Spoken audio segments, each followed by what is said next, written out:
Good morning student. हम class 12th की physics में पढ़ रहे हैं किरण प्रकाश की, और किरण प्रकाश की थ्योरेटिकल के बाद में हम न्यूमेरिकल क्वेश्चंस कर रहे हैं। तो आज का न्यूमेरिकल क्वेश्चन है 3। और किसी छोटी दूरबीन, दूरबीन मतलब दूरदर्शी के अभिदर्शक की फोकस दूरी 144 सेंटीमीटर तथा नेत्रिका की फोकस दूरी 6 सेंटीमीटर है। दूरबीन की आवर्धन क्षमता कितनी है? अभिदर्शक तथा नेत्रिका के बीच की पृथक्कन दूरी क्या है या उनके मध्य दूरी क्या है? तो हम लिखेंगे सॉल्यूशन।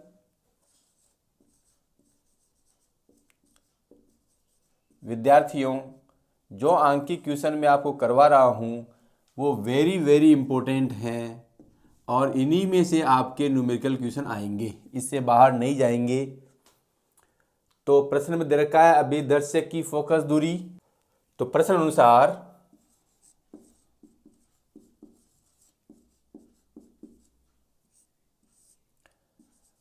दूरबीन के अभिदर्शक की फोकस दूरी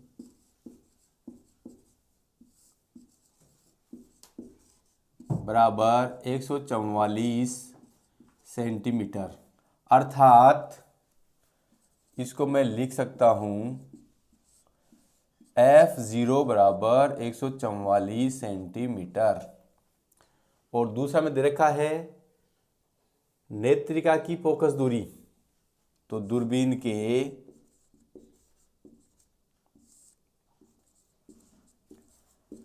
नेत्रिका की फोकस दूरी 60 सेंटीमीटर, अर्थात इसको मैं लिख सकता हूं FE बराबर 60 सेंटीमीटर। जब बिंब दूरबीन में जब बिंब को इस प्रकार संयोजित करें कि प्रतिबिंब उसका अनंत बने, उस केस में आवर्धन क्षमता का सूत्र होता है -F0 अपॉन FE। जब बिंब या U को इस प्रकार व्यवस्थित किया जाए कि प्रतिबिंब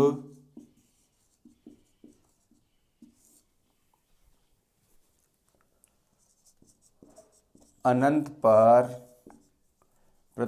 पर अर्थात V इक्वल टू इन्फिनिटी, प्रतिबिंब अनंत पर बने।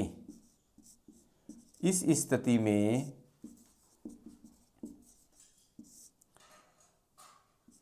दूरबीन की आवर्धन क्षमता का सूत्र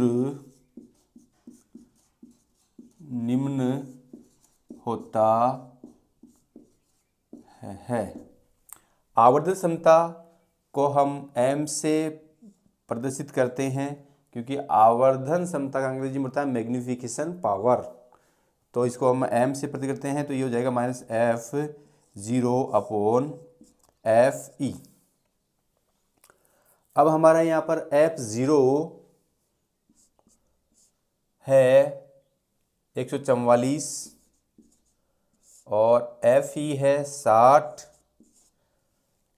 तो ये 0 बार कटेगा, 6 1 जा 6, 0 ऐसे कैसे, 6 2 जा 12, 2 से 6 4 जा 24। तो ये आपका आ जाएगा -2.4 सेंटीमीटर।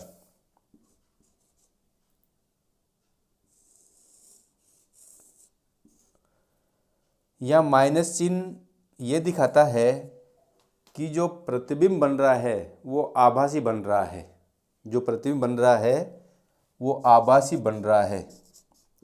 माइनस चिन्ह ये प्रदर्शित करता है कि प्रतिबिंब आभासी बन रहा है।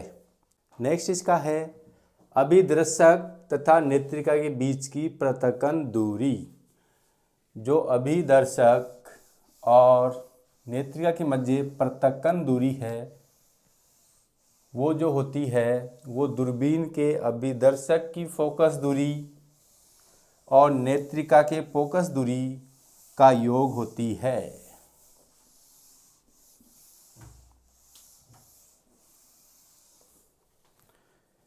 तो इसका पार्ट नंबर 1 तो हो गया। 2 है अभिदर्शक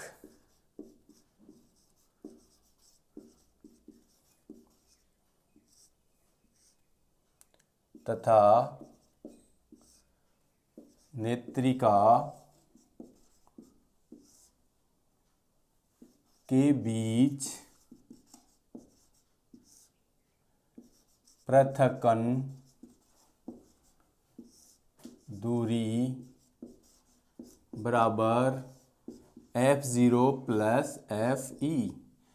प्रश्न में F0 दे रखी है 144 सेंटीमीटर, FE दे रखी है 60, 0 में 4 दूनी 4, 6 और 4 10, 1 रेख 2 सेमी है। इस प्रकार हम देखा अभिदर्शक तथा नेत्रिका के बीच की पृथक्कन दूरी 204 सेंटीमीटर है। इम्पोर्टेंट क्वेश्चनों की श्रृंखला में जो क्वेश्चन नंबर 4 है वो मैं आपके सामने लिख रहा हूँ।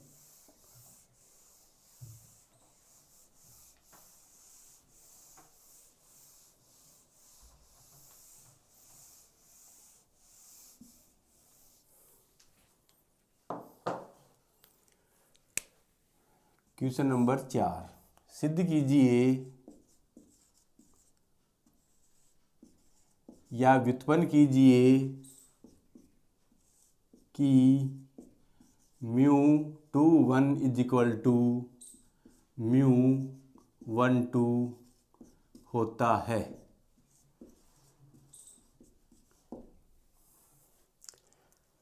डियर स्टूडेंट, हम जानते हैं या मैंने थ्योरी में आपको बताया है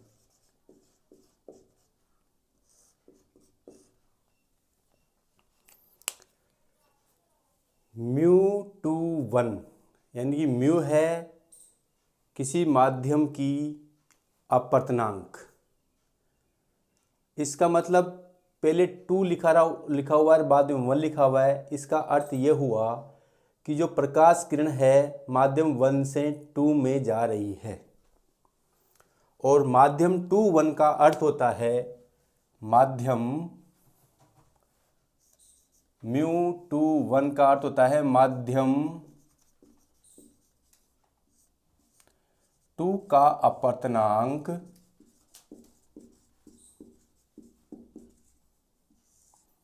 माध्यम 1 के सापेक्ष।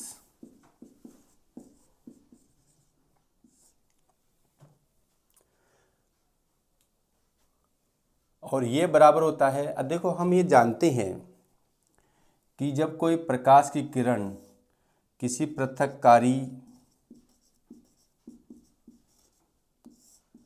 पृष्ठ जिसका एक भाग पॉलिश है और एक है परावर्तक पृष्ठ या पृथक्कारी पृष्ठ, जब कोई प्रकाश की किरण पृथक्कारी पृष्ठ पर आपतित होती है तो यहाँ आपतन बिंदु पर वो अभिलंब बनाती है। यदि ये प्रकाश की किरण पृथक्कारी पृष्ठ से विचलित नहीं होती तो ये यूं सीधी निकल जाती, ये इसका वास्तविक पथ ये होता। परंतु इस पृथक्कारी पृष्ठ पर ये अभिलंब की ओर झुक जाती है या अभिलंब से दूर हट जाती है। अभिलंब की ओर झुकेगी तो इसका पथ इस प्रकार होगा, अभिलंब से दूर हटेगी तो पथ इस प्रकार होगा। ये आपकी आपतित किरण और ये अभिलंब की ओर झुकी हुई अपवर्तित किरण, अभिलंब से दूर हटी हुई अपवर्तित किरण। अब ये झुक रही है या हट रही है, अभिलंब की ओर झुक रही है या अभिलंब से दूर हट रही है, ये डिपेंड करता है इसके माध्यम पर। माना कि इधर माध्यम ये 1 है और ये माध्यम 2 है। ये माध्यम 1 का निरपेक्ष अपवर्तनांक माना कि μ1 है और माध्यम 2 का निरपेक्ष अपवर्तनांक μ2 है। ये बात हम जानते हैं कि अभिलंब की ओर झुकेगी, इसका मतलब है उसका वेग कम होता है। वेग कम होता है तो उसका निरपेक्ष अपवर्तनांक बढ़ता है, और जब अभिलंब से दूर हटेगी अर्थात उसका वेग अधिक होगा, अर्थात वो विरल माध्यम होगी, वेग कम होगा तो सघन माध्यम होगी। इस चीज़ को हम इसके द्वारा स्पष्ट करते हैं। तो हम ये जान गए हैं कि प्रकाश की किरण एक माध्यम से दूसरे माध्यम में अपने वास्तविक पथ से विचलित हो रही है, और जब कोई प्रकाश की किरण अपने वास्तविक पथ से विचलित होने की जो घटना है उसे हम अपवर्तन भी कहते हैं। अब यहाँ हम देखेंगे कि जिस माध्यम में प्रकाश किरण जा रही है उसको हम पहले लिखते हैं। तो माध्यम 2 में प्रकाश का वेग या चाल, और इधर जाएगा माध्यम 1 में प्रकाश का वेग। अब मान लिया कि माध्यम 1 में प्रकाश का वेग v1 है और माध्यम 2 में v2 है। ये आपका समीकरण नंबर 1 हो गया। इसी प्रकार यदि मैं लिखूं μ12 तो ये क्या हो जाएगा। अब माध्यम 2 से माध्यम 1 में प्रकाश जिसमें जा रही है वो पहले आएगा। माध्यम 1 में प्रकाश का वेग और माध्यम 2 में प्रकाश का वेग, तो माध्यम 2 में प्रकाश का वेग v2 है और 1 में प्रकाश का वेग v1 है। ये आपका हो गया समीकरण नंबर 2। एक दूसरा है निरपेक्ष अपवर्तनांक μ1 है माध्यम 1 का निरपेक्ष अपवर्तनांक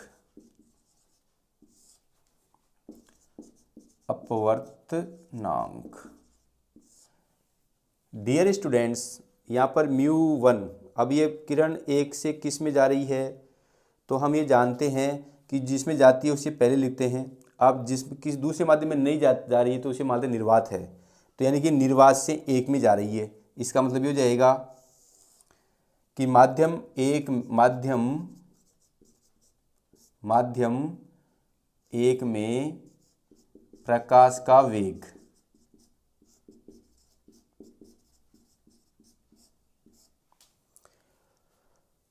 अब ये माध्यम 1 में जा रही है। कहाँ से जा रही है वो दिया हुआ नहीं है। जब दिया हुआ नहीं होता है तो उसे हम समझते हैं कि प्रकाश निर्वात में चल रहा है। तो हम यह क्या लिखेंगे, निर्वात में प्रकाश का वेग, निर्वात में प्रकाश का वेग। और हम जानते हैं कि निर्वात में जो प्रकाश का वेग होता है वो v होता है, और माध्यम 1 में जो प्रकाश का वेग है उसे हमने v1 लिया है। तो ये हो जाएगा आपका समीकरण नंबर 3। यदि इसी प्रकार यदि मैं μ2 लिखूं तो बार बार लिखने की जरूरत नहीं है।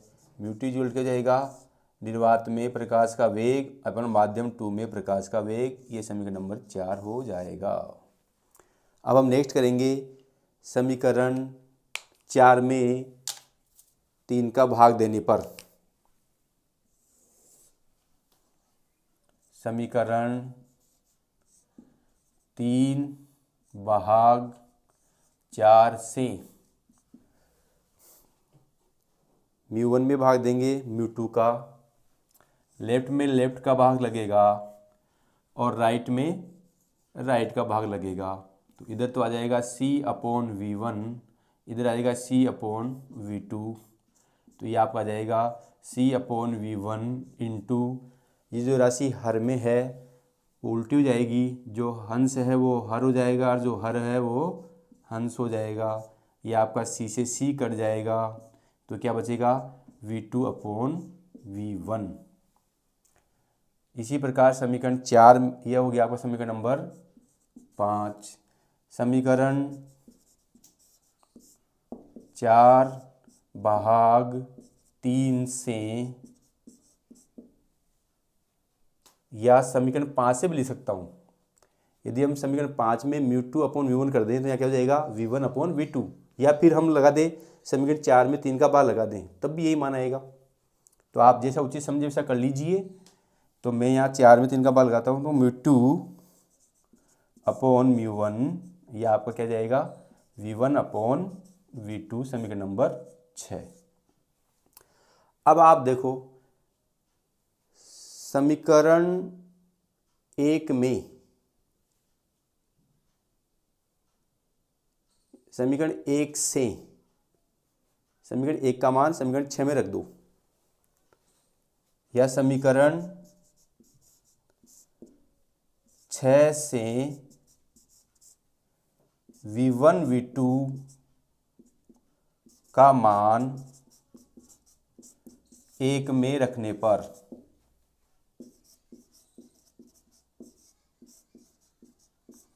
तो हमें क्या मिलेगा, हमें मिलेगा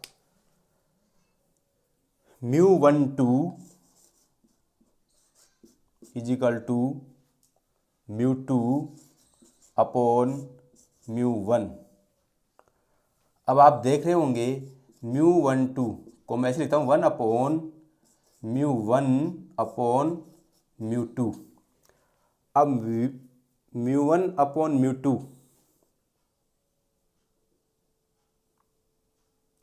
किसके बराबर है V2/V1 के।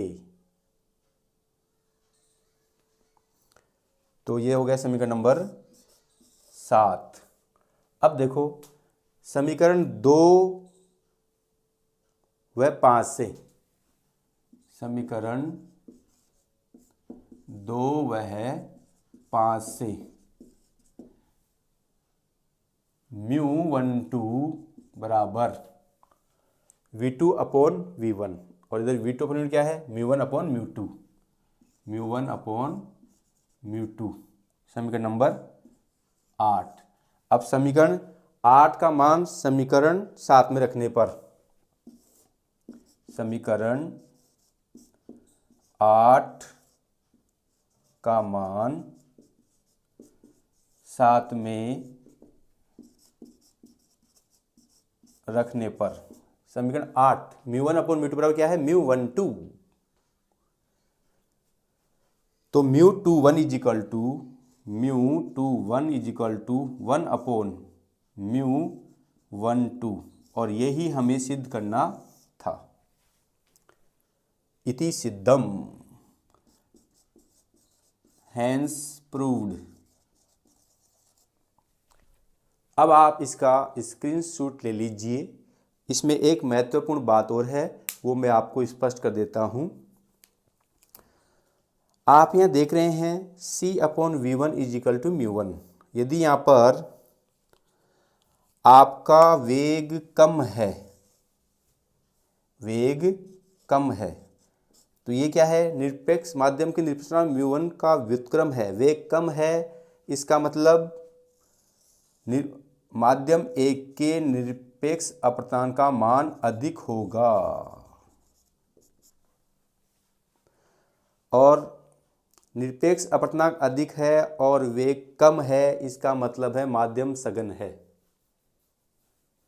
इसका उल्टा, यदि वेग अधिक है तो निरपेक्ष अपवर्तनांक कम होगा, वेग अधिक होगा तो श्योर सी है कि विरल माध्यम है। तो इस प्रकार इसकी सहायता से हम ये भी मालूम कर सकते हैं कि माध्यम सघन है या विरल है। आप मेरे चैनल को लाइक, कमेंट्स और शेयर करना नहीं भूलें। धन्यवाद।